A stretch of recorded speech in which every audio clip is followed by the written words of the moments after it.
नमस्कार, स्वागत है आपका हमारे चैनल पर। हम पवन त्यागी जी से बात करते हैं। सर, आप बताइएगा कि क्यों ये चाइना जो है लगातार बौखला रहा है और बार बार जो है भारत से छेड़खानी कर रहा है। ये ऐसा लगता है कि वो अपने अंदरूनी कलह का जो है ध्यान बटाने के लिए भारत पे जो है अनावश्यक जो है कार्रवाई करने की बात कर रहा है और एक झूठ फैला रहा है। तो आपको क्या लगता है, क्या सचमुच में जो है हमारे देश के सैनिकों ने वो पोस्ट कब्जा जी जो गलत जो है सूचनाएं फैला रहा है, क्या कहेंगे आप इस मामले में? देखिए, जहाँ तक भारत की सेना पर जो आरोप लगा रहा है कि उसने हमारी पोस्ट पे कब्जा किया है, वास्तव में देखेंगे तो भारत की सेना ने अपना ही जो 1962 में कब्जाया हुआ क्षेत्र है उसको वापस लिया है।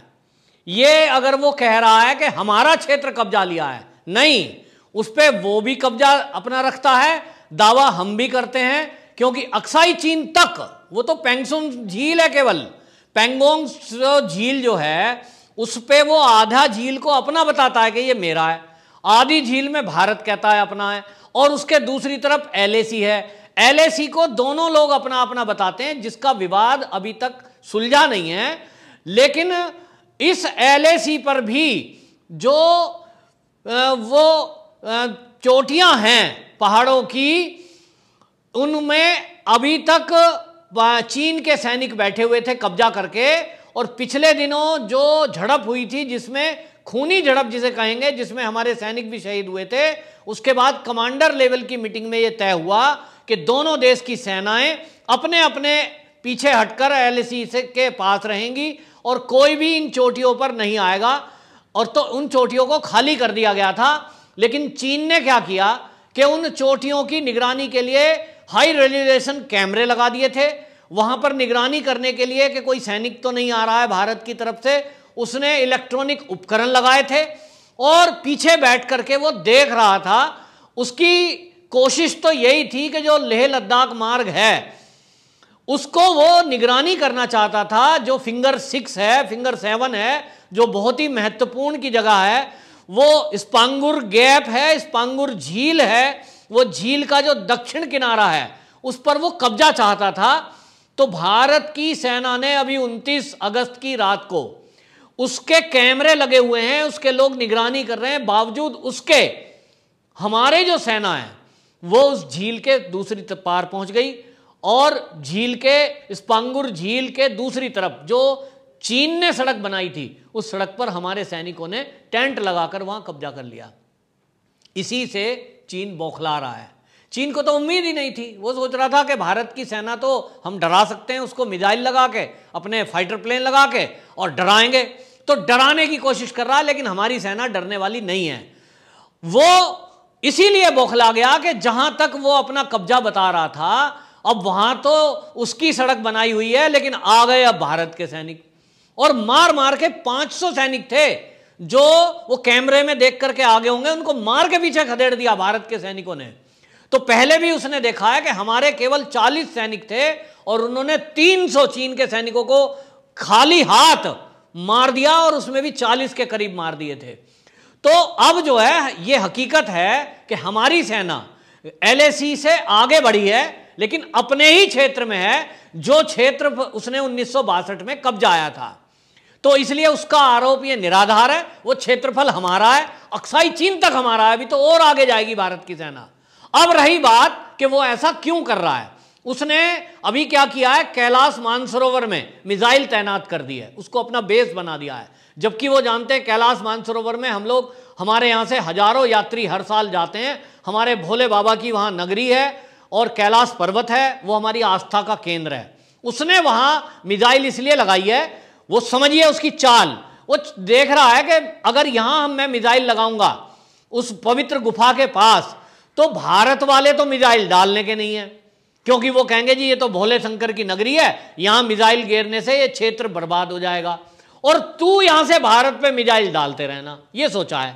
आपको पता है कि एक लड़ाई के लिए ये किसी ने सलाह दी अंग्रेजों को कि अगर जो है हम अपने सैनिकों के आगे गाय रख देंगे तो जो भारत के राजा हैं वो तीर नहीं चलाएंगे। क्यों?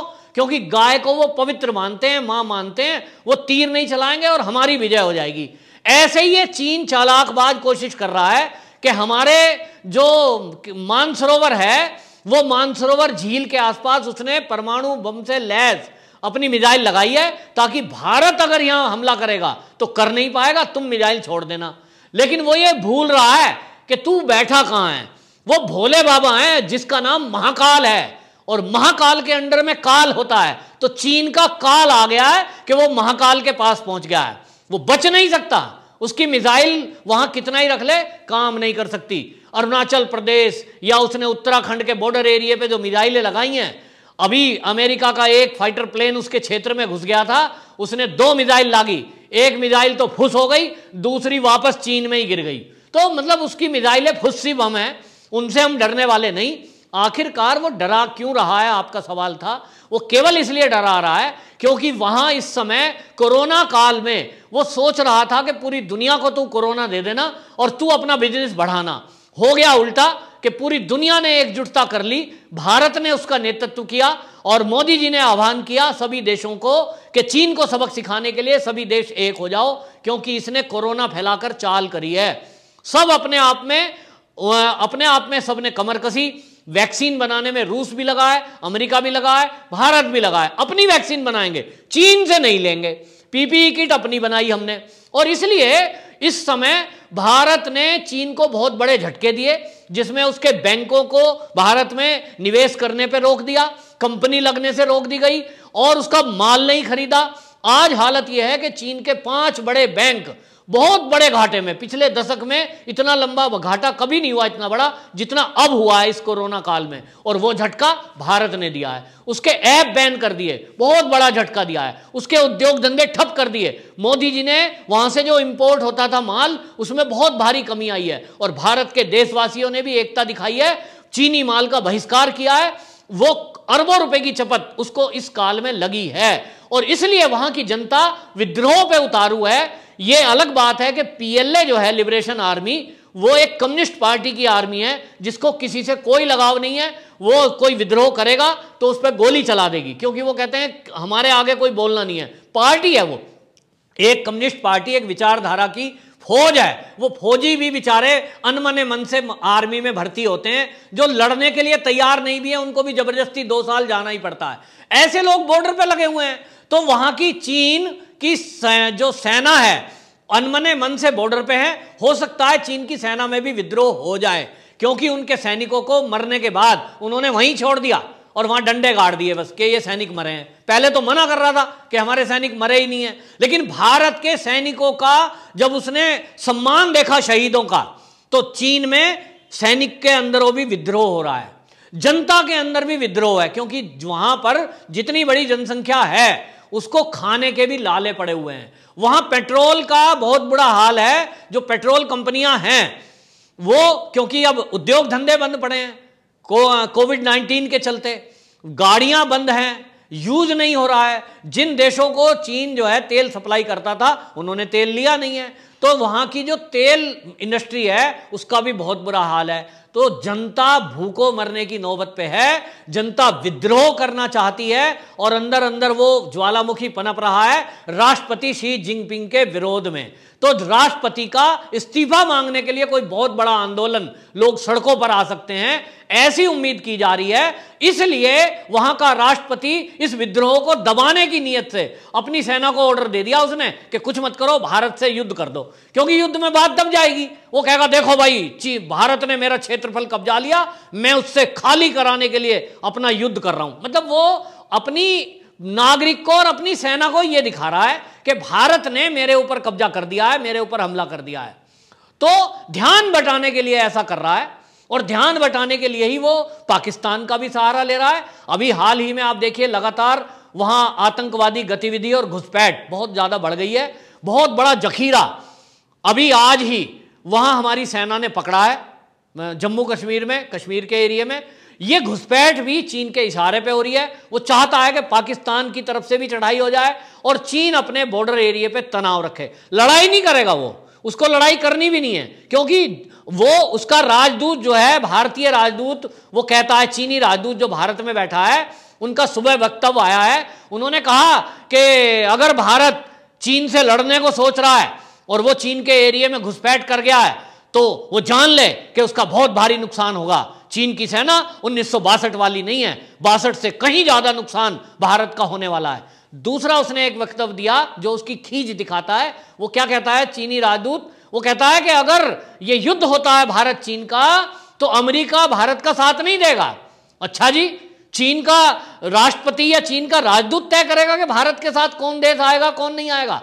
आप कैसे कह सकते हैं कि भारत के साथ अमेरिका आएगा कि नहीं आएगा? तो अमेरिका के विदेश मंत्री जो है उन्होंने तो बयान दे दिया, और उन्होंने बयान दे दिया है कि अमेरिका की मदद जो है, भारत की मदद, वो राज्य जो सचिव है अमेरिका के माइक पोम्पियो, उनका बयान आ गया इसी बीच कि अगर भारत की तरफ कदम चीन ने बढ़ाया तो उसको गंभीर परिणाम भुगतने पड़ेंगे।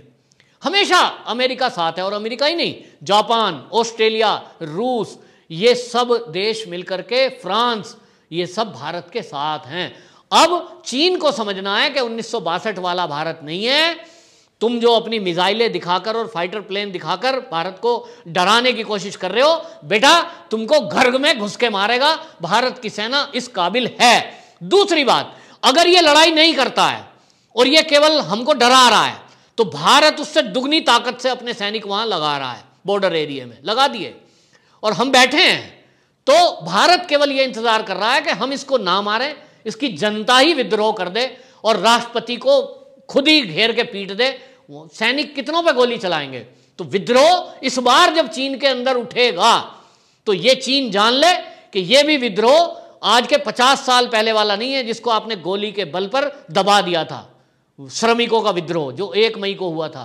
अब सेना भी चीन की विद्रोह कर सकती है। मैं आपको एडवांस न्यूज ये बता रहा हूं कि चीन की सेना में भी विद्रोह हो सकता है, और ये सैनिक यहां से भाग खड़े होंगे।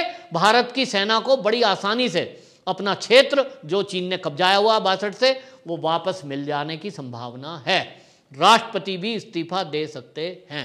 इसमें किसी भी प्रकार का कोई कंप्रोमाइज नहीं होगा। आपने बहुत अच्छी तरह से जो है अपना वक्तव्य रखा, आपने बहुत अच्छा विश्लेषण दिया अंतर्राष्ट्रीय मामलों का। बहुत बहुत धन्यवाद।